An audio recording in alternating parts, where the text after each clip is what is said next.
Alagang Amoso. Associated Marine Officers and Seamen's Union of the Philippines. Ang programang para sa mga Filipino seafarers at kanilang pamilya. Maghahatid ng impormasyon, magbibigay ng inspirasyon, at tatalakay sa kanilang mga sitwasyon, kalagayan at iba pang mga pangangailangan. Alagang Amoso. Kasama si Camille Simbulan dito sa Radyo Pilipinas World Service. Magandang araw, nandito na naman po tayo sa Alagang Amoso, ang serbisyo publiko sa radyong hatid ng The Associated Marine Officers and Seamen's Union of the Philippines o AMOSUP at ng Radyo Pilipinas World Service. Sa ngalan ng ating program host na si Miss Camille Simbulan, ako po si Lara San Juan. Sa programang ito ay pag-uusapan natin ang iba't ibang programs and welfare services ng AMOSUP para sa mga miyembro at dependents ng ating unyon. At nag-feature din tayo dito ng mga natatanging marino na maaaring magbahagi ng kanilang journey at sea. Tayo rin po ay live sa Radio Pilipinas World Service Facebook page, kaya shoutout po to all the members and dependents of AMOSUP. Ngayon ay tatalakayin natin ang isa sa mga importanteng aspeto sa buhay ng mga seafarers, lalo na kung sila ay on board o nakasakay sa barko. Ito ay ang kanilang mental health o kalusugang pangkaisipan. So tamang-tamang po ito sa ating mga tagapakinig na may asawa, magulang, kapatid, kaibigan, partner o kamag-anak na isa ring seafarer. Noong October 10 po, Webes, ay ating ipinagdiriwang ang World Mental Health Day. Kaya ang ating special guest ngayong araw ay isang licensed psychologist with extensive practice in the field of clinical, forensic, and industrial psychology settings. Siya rin po ay miyembro ng Psychological Association of the Philippines and an advocate for mental health. Currently po, siya ay acting chief of the Behavioral Science Division of the National Bureau of Investigation or NBI. Wow, okay. So kaya po ngayong araw, tayo po ay mapalad na makasama si Miss Robin Lumampay. Welcome po ma'am to Alagang Amoso. Good afternoon, Miss Lara, at sa mga marinong nakikinig sa atin this afternoon. Shout out kay Dr. Oka. Okay, at ang buong bumubuo sa AMOSUP. Maraming salamat sa invitation ninyo at isang karangalan po. First time. Okay, so yes, ma'am. It's also our pleasure, ma'am. So, para po sa ating topic, so very excited po actually ng ating seafarers. Talagang very relatable po ang ating topic for today, which is mental health. So, ang topic po natin is Mind Over Waves, Prioritizing Mental Health at Sea. So, Miss Rob, ano po ba ang mental health? Okay. Mental health refers to our cognitive, behavioral, and emotional well-being, which encompasses how we think, feel, and behave. Okay. Kagaya niyan, sinabi mo na nagse-celebrate tayo ngayong month of October ng mental health awareness, or ito yung buwan na pinagdiriwang natin ang mental health. Bakit? Kasi para sa awareness and to support those who are mentally ill. So, kagaya niyan, sinusuportahan din natin yung kaisipang pangkalusugan ng mga members and their families or dependents ng AMOSUP. Yes, ma'am. Ano naman po yung importansya nito, ma'am? Lalo na po sa ating mga seafarers, yung mental health po. Actually, there is no health without mental health. Okay, so mahalaga to sa mga seafarers at sa lahat. Basically, lahat naman tayo may mental, may kino-consider natin meron tayong pangkalusugang kaisipan. Baliktad ba? Kaisipang yun. Anyway, important to in such a way na kasi ang pagiging marino, hindi to para sa lahat ng tao. Napakahirap ng trabahong ito. Madalas, nahihiwalay sa pamilya at on board sa pag nasa dagat ka, halos puro tubig lang nakikita mo. You have to deal with different cultures. You have to deal with different people, different languages. So, it adds stress. Okay, work itself is stress. But it's more stressful to be working on that kind of condition. Siyempre, may condition pa, weather condition at sea, mahirap. So, both physical, emotional, psychological, and social well-beings are affected by this kind of work.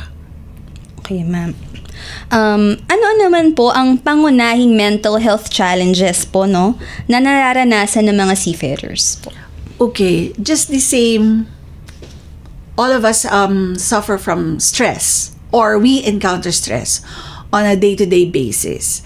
Lahat ng klaseng trabaho, merong stress. Okay. Sa mga seafarers, which is, okay, I think we supply around 300,000 seafarers around the world. Is that right? About 25%? Yes po. So, okay. Ang pinakamahirap, ang pinaka nangingibabaw dito na sakit na nakukuha nila apart from the stress, unang muna kasi stress yan eh. Tapos, pagkatapos niyan, pagka yung duration niya medyo humaba, then we go to adjustment disorder, to major depressive disorder. Eventually,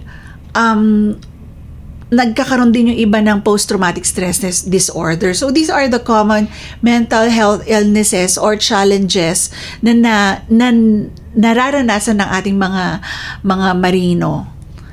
Opo, very relatable din po para sa akin to, no, ma'am, kasi I've been an OFW po for 9 years. So, the first few years po talagang I feel like yun po yung mental health ko. Right, totoo yun. Homesickness. So, yung mga routine po na ginagawa natin usually dito po sa ating home country is hindi po natin, nati-change po yung routine natin and all, and pati po yung family members natin, namimiss po natin sila. So, sa iyong palagay naman po, ano po ang mga dahilan kung bakit madalas na hindi naman po nabibigyan ng pansin ang mental health ng seafarers? Okay, this is again, hindi lang sa seafarers, but in general. Okay, mental health kasi, ito yung kalusugan na halos nanineglect natin because hindi siya tangible, hindi nakikita. Okay, hindi rin, kahit yung doktor, hindi siya nakikita na on a regular pagtingin, okay? Pagka nagpakonsulta, unlike yung ibang sakit, nakikita mo na mamaga, may sugat. Pero when we go to mental health, when we talk about mental health, hindi mo siya nakikita nararamdaman. So, okay, kagaya na sinabi ko kanina, it's cognitive, okay. Parang hirap pong i-measure. Feel, behave. Okay. Yan yung unang-una nating tatandaan. Your mental health is basically how you think, you feel, and behave. So, kailangan tugma yun. Yung positive thought mo should bring you positive feelings, and then eventually positive din yung behavior mo. So, bakit nakakaligtaan? Okay, kasi nga, hindi nakikita. Nararamdaman, naiisip. Tapos, makikita mo na lang, bakit irritable siya ngayon? Diba? Or, okay, marami pang mga simptoma yan na akala natin normal, yung pala, it already affects our mental health. So, yun. Miss Lara. Yes, ma'am. So, marami rin po kami narinig na ganyan, no, na usually it's being like invalidated. Opo, na parang nalulungkot sila pero sometimes ang dali ding sabihin na parang hindi kaya mo yan, di ba po? So we do understand po, no, so especially when we speak to our seafarers, so parang sila kailangan lang nilang tiisin pero it's really affecting po yung kanilang mental health. So right, tama po, ma'am. So ano naman, ma'am, yung mga hakbang po na maaaring gawin ng mga manning agencies or ship owners upang mapabuti ang mental health ng kanilang mga seafarers po? Okay. Again, we will start with awareness. Opo. Okay. Awareness kasi, kailangan alam natin kung kailan tayo magpapakonsulta. Okay? So basically, pag aware ka sa mental health, kung ano ang mental health, kung paano pangalagaan ng mental health, alam mo ang mga simptoma na kailangan mo pa konsulta. Like, for example, hirap matulog. Okay. Nag-iba yung diet. Walang gana sa pagkain. Walang gana sa mga usual niyang ginagawa. Nagwi-withdraw. Okay. Tapos, hirap din silang makisalumuha. Nag-isolate yun. Nagwi-withdraw, nag-isolate. So, those are some signs and symptoms. At pag naapektuhan na yung kanilang work, ibig sabihin yung functioning nila is affected. So, that's that time na kailangan ka na mag-seek ng professional help para hindi lumala. Okay. Yung hirap sa pagtulog, 2-3 araw, nahihirap ka matulog, tapos yon nagprolong, naku, maapektuhan na lahat ng ng gawa mo, 'di ba? Yung taong walang tulog, hindi rin makaka-focus ng maayos sa kanyang task or function. And chances are it follows kasi ang anxiety or mental illness on a basis na ito nga doon nagsisimula. So, ito yung mga una nating dapat malaman. Kaya yung mga captains usually or mga officers, we are giving them the mental health program or seminar so that they will understand their crew para rin maibsan or makita nila kung sino yung nangangailangan, ma-identify nila sa crew nila kung sino nangangailangan. Actually, maganda nga itong best practice, or I consider it one of the best practice in our country. Sa PEME natin, require yung psychological evaluation. Kaya, ready. Pagkasampa ng mga seafarers, handa sila dahil, kumbaga, part of their check-up. Hindi lang physical check-up, but may psychological evaluation din. So, it's very holistic na handa sila physically and mentally pagsampa sa barko. Whereas sa ibang bansa, alam ko parang they submit themselves for evaluation, for mental evaluation every 2 years. Sa atin, kada kontrata ata eh. Opo. So, isa yon sa magandang pangangalaga para sa kalusugang pangkaisipan natin. Opo. Thank you, ma'am. Kaya believe din po ako sa mga seafarer po ng mga unang panahon. Yes. Kasi po parang hindi ko ma-imagine na walang wifi. Exactly. Tapos parang sulat-sulat po ata before, ma'am. Oo, tapos matagal nila bago matanggap or masagot ng pamilya nila. Yung iba nga nagre-record pa ng mga cassette, tapes, para lang may voice. Opo. Ayun, tapos papadala sa pamilya. Pero ngayon, equipped na yung mga barko ngayon with the Wi-Fi and all. Okay. So, they can check on their families, video calls and all. So, these are being connected. LDR, pero connected pa rin. So, it's a good transition to this technology. It really connects our seafarers back to their families. And isa rin po, may nakita rin po akong mga photos na may rin po silang basketball court on board. Oh yeah, that's right. Okay. Maganda yan. Kasi physical fitness is one of the activities na makakatulong. Okay, to lessen stress. Yes. Okay, to improve camaraderie and social relations dun sa kasamahan mo sa barko. Okay, so maganda. Ini-encourage yan. Meron silang, iba nga nagti-TikTok sa barko, nag-exercise, basketball court, may gym, then yung mga barko na iba. So, they're trying to live a life there in the ship wherein kahit 20 lang sila. Yes. They try to live it the way they are kasi hindi lang naman puro trabaho tapos tutulog tapos duty ulit. So that's very good yung promoting physical health and physical wellness yon. So that's good. Opo, ma'am. So So ano naman po yung mga tips na maibabahagi niyo po sa mga seafarer para po mapanatiling maayos ang kanilang mental health po no habang nasa barko po? Okay.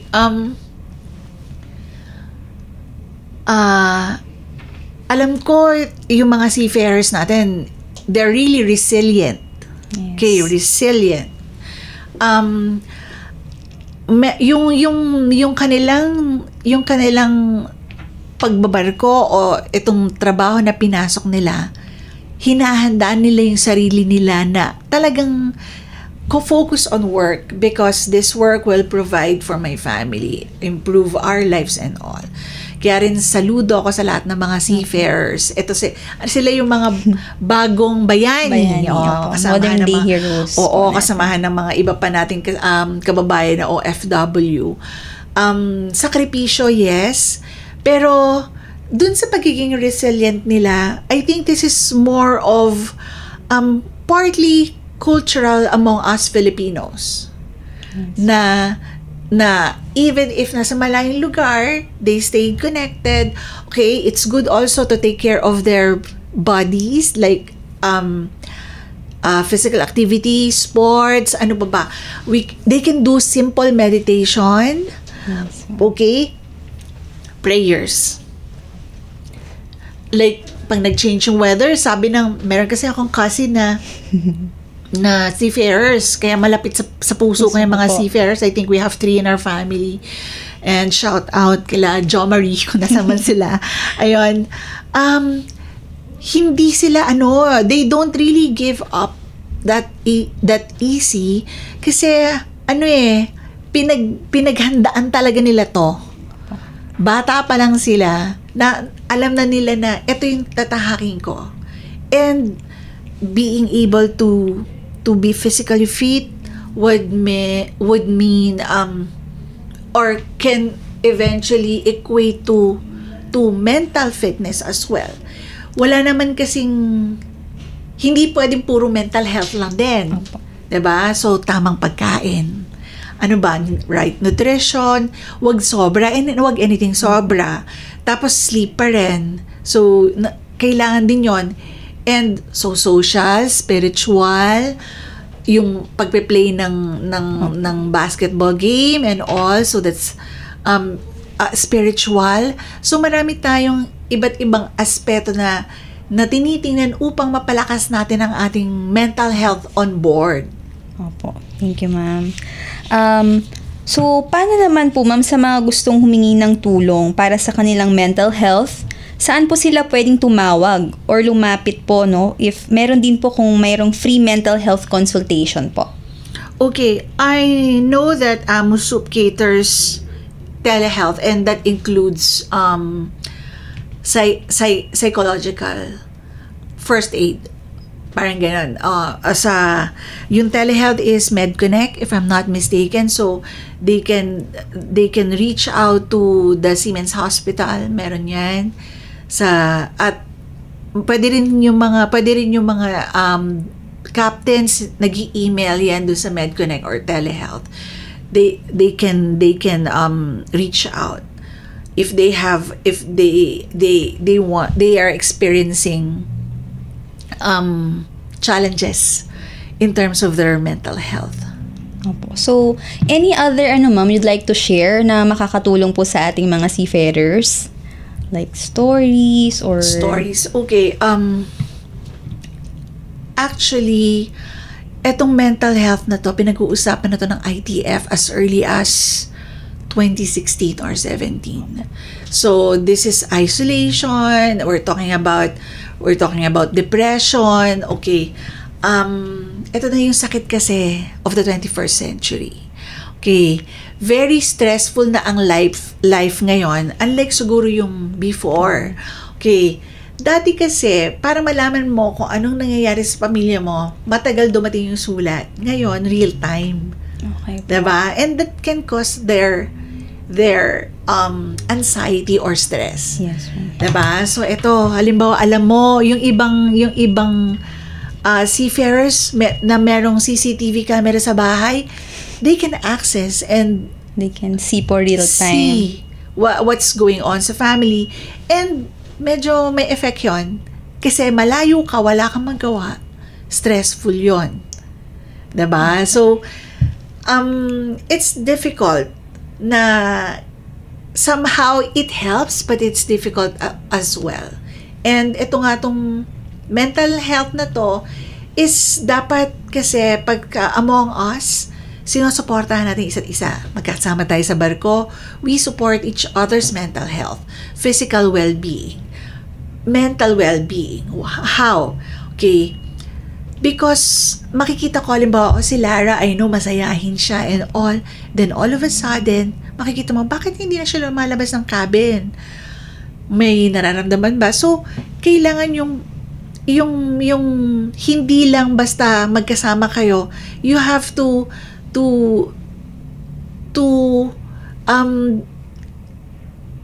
be considerate and tingnan kung ano yung pinanggagalingan nung kasamahan mo. Kasi nga, yung iba, there are some na they commit, they harm themselves. Okay. Yung mga victims of piracy, I was able to handle about 4 of them, victims of piracy in Somalia, rather. They suffered from post-traumatic stress disorder. 4 sila, they were in captive for 2 years. Lahat ng klaseng pamalo, napukpok sa kanila.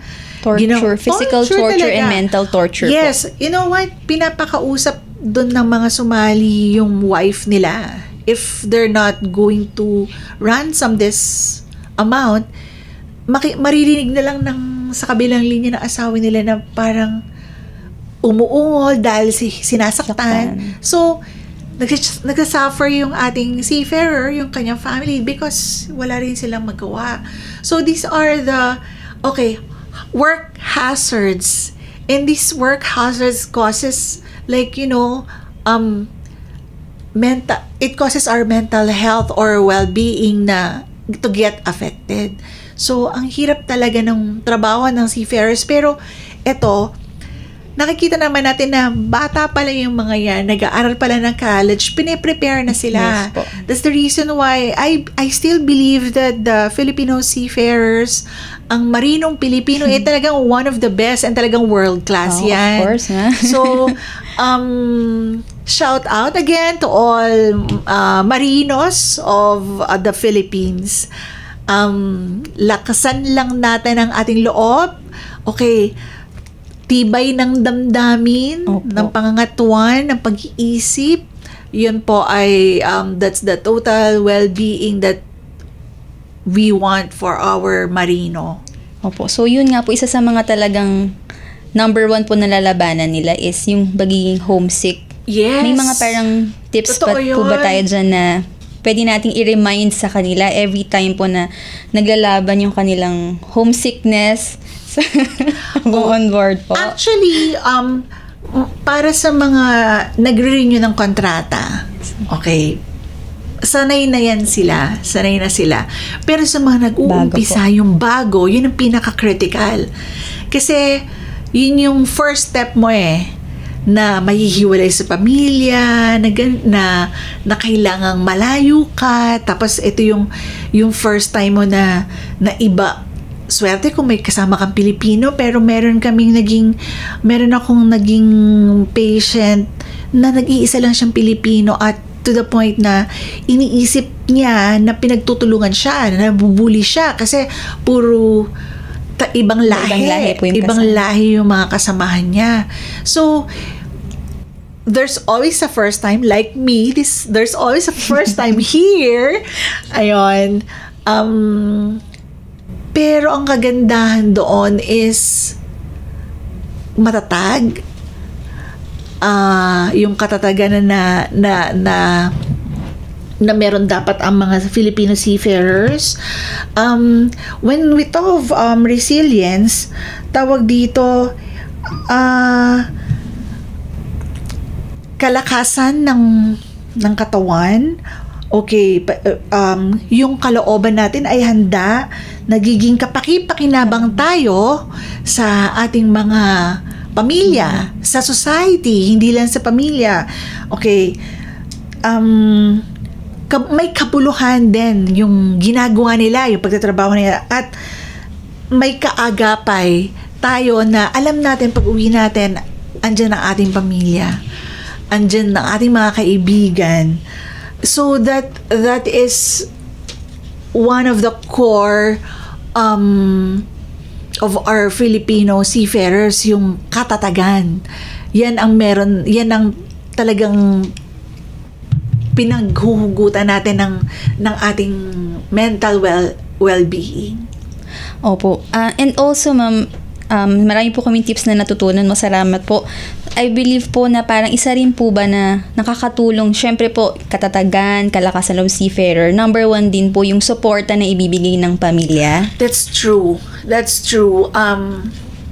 Iba yung suporta at assurance that okay, tayo dito.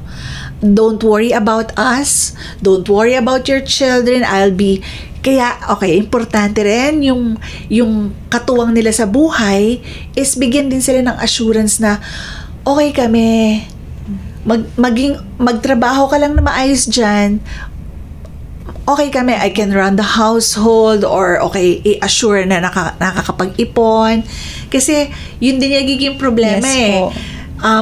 Iba rin it's a challenge also to keep a relationship na LDR. Although ngayon marami na group chat, text messages, video calls, pwede na, mas madali na ngayon. Pero yun nga, yung mga katuwang at kapamilya ng mga seafarers, meron din tayong contribution sa kanilang mental health. So there are times na yung mga maliliit na bagay na hindi naman dapat pang sabihin para hindi mag-alala ang ating seafarers, at kayang-kaya namang lutasin, then I think this would help our seafarers na hindi lang basta tatawag ka na you need more money, you need more budget, or nagkasakit si ganyan, ganyan.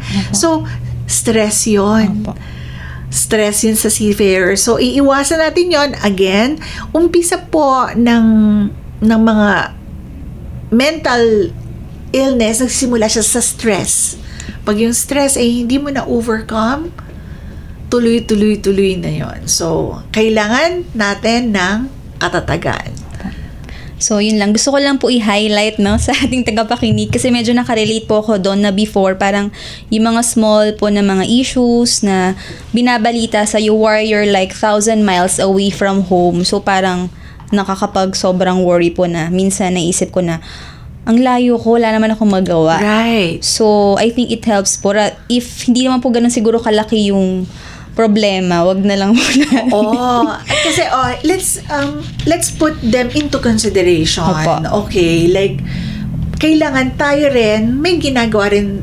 Well, actually dapat tayo yung at the end at tayo rin naman ang makakagawa ng decision. It will help na hindi na okay, bibigyan ng dagdag na problema. Physical kasi yung kanilang natetest sila physically on board sa hirap ng trabaho, pag physical yung tapos nagkakaroon sa emotional and psychological na apektuhan dahil nga sa malayo, first and foremost, at sa mga dagdag na issues ng family. Opo. Yun po, may gusto pa po kayong idagdag, Miss Rob? Okay. Huwag kalilimutan na pagtuon ng pansin ang kalusugang pangkaisipan. And there is no health without mental health. Happy, Mental Health Month to all. So, stay healthy everybody. Thank you, Ms. Rob. Yun po. So, meron po tayong telehealth contact details. Ito po ay amosup.sh telehealth@gmail.com. At ito po ay para sa mga on-board po natin mga seafarers, pwede po tayo mag-email. At para naman po sa online appointment and for local online consultation, mag-email lamang po sa telehealth_mnl@amosop.org. Meron din po tayo mga telephone numbers, 8527-8116, local 2119 and 2129, 82431758, 873-29536, 82431759 at 87329416. Walang maiiwan kasama nyo kahit saan dahil pamilya tayo dito. Alagang Amoso Sa Radyo Pilipinas World Service. Ayan po, talagang napakaganda po ng ating topic for today. Muli maraming salamat Miss Rob. At i-promote lang po natin ulit sa ating mga miyembro ang ating Amosop Contact Center. Operating hours po, pwede po kayong tumawag from 8 a.m. to 5 p.m. Philippine time po. May trunk line po tayo +632-8527-8491 hanggang 98. At syempre po, kahit wala po kayong landline, reachable po tayo. Maaaring po kayong tumawag using your mobile phones. We have Globe and Smart +63945-795-5345 at +63920-437-1496. And sa mga nakasubaybay po sa Facebook page, naka-flash po siya sa inyong screen. And of course, would like to invite po sa lahat to like and follow our Amosop official Facebook page and Amosop official Facebook group. Hindi lang din po kami, ma'am, kumukuha ng like and follows, but we do updates po talaga ng mga important announcements and ano po yung mga benefits natin, mga seafarers po. So, very important po that our members would like and follow po ang ating page. And of course, this will also be reposted on our page po yung ating talk today. And of course, since Mr. we will be celebrating the 64th anniversary of Amosop on November 11, 2024. Kaya meron po tayong nilaunch na Amosop Got Talent Photography Contest. So, we'd relate po sa ating theme today. Our theme is Seafarer Wellness at Sea. Kaya ko po na-mention, ma'am, kanina yung basketball kasi may mga nag-submit po ng entries na mga naka-jersey sila. Tapos, nice. Same jersey, I think nagpagawa sila. Oh, wow. And nagba-basketball po sila on board. So, may That's good, parang, that's good. I think half-court lang po ata yun. But, it's really a good photo. Nakakatulong yun sa kanilang mental health, Opo. physical fitness. Yes, ma'am. So, yun po isa sa mga nag-submit ng entries. And, of course, submission of entries from October 10 to November 6. And we will announce the winners on November 11 po this year on our anniversary. And our cash prizes are, first prize po, 20,000. Second prize is 15,000. Third prize po is 7,000 pesos po ito. Wow. And we have highly commended winners. Dalawa po sila with 1,500 pesos each. And of course, we also have Amosop official YouTube channel. Please like po ang ating channel. Mag-subscribe po tayo. And we also have our website at www.amosop.org. So, maraming salamat po sa inyong pagsubaybay. Salamat po sa mga kasama natin sa Radyo Pilipinas, Miss Susan Aizon, Erwin Peñano, Milo Cioniela, Jay Arevalo at Jerome Toledo. At syempre po sa ating special guest na si Miss Robelyn Lumampao. Talagang maraming salamat po at marami po talaga tayong natutunan ngayong araw. At para po sa mga seafarers at sa mga pamilya po nila. Hanggang sa muli po, sa ngalan ni Miss Camille Simbulan, ako po si Lara Sanoan at ito po ang Alagang Amosop. Thank you, Miss Lara. All aboard sa talakayan. Palalimin pa ang inyong kaalaman. Alagang Amoso Dito sa Radyo Pilipinas World Service.